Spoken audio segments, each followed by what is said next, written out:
একজন বুজুর্গ মানুষ ছিলেন, তেনার নাম আব্দুর রহমান।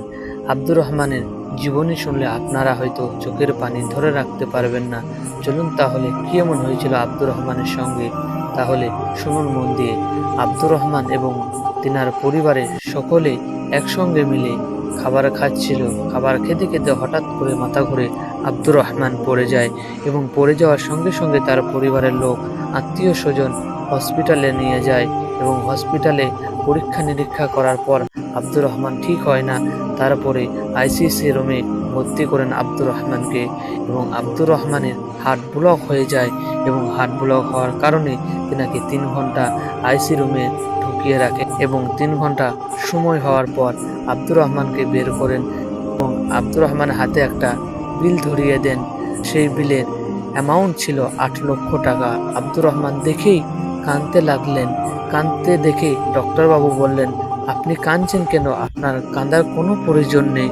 আপনার কিছু বিল মাফ করে দেওয়া হবে, আপনার কিছু টাকা কমিয়ে দেওয়া হবে। আপনি চিন্তা করেন না, 8 লাখ জায়গায় 7 লাখ টাকা দেবেন, তাহলেই হবে।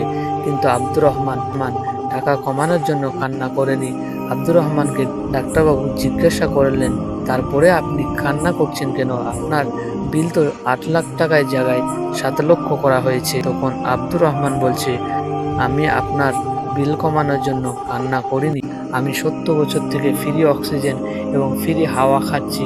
এর টাকা আমি কি সারা জীবন আল্লাহর কাছে পরিশোধ করতে পারবো? কখনোই পারবো না।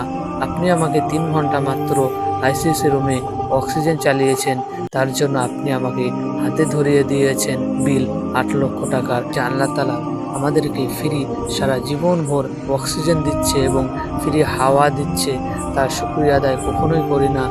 এই কথা শুনে ডাক্তারবাবু তাই মধ্যে পড়ে গেলেন যে হ্যাঁ, আমরা কোথায় না ভুল করছি। সঙ্গে সঙ্গে কলমা পড়ে মুসলমান হয়ে গেলেন। এখান থেকে অনেক কিছু শিক্ষা আছে। ডাক্তারবাবু চিন্তায় মধ্যে পড়ে গেলেন এবং আব্দুর রহমান হাউ হাউ করে কাঁদতে লাগলেন এবং আল্লাহকে বললেন, আল্লাহ, আমার অনেক গুনাহ করেছি, আমাকে ক্ষমা করো। এই গল্প এখানেই আমরা শেষ করলাম।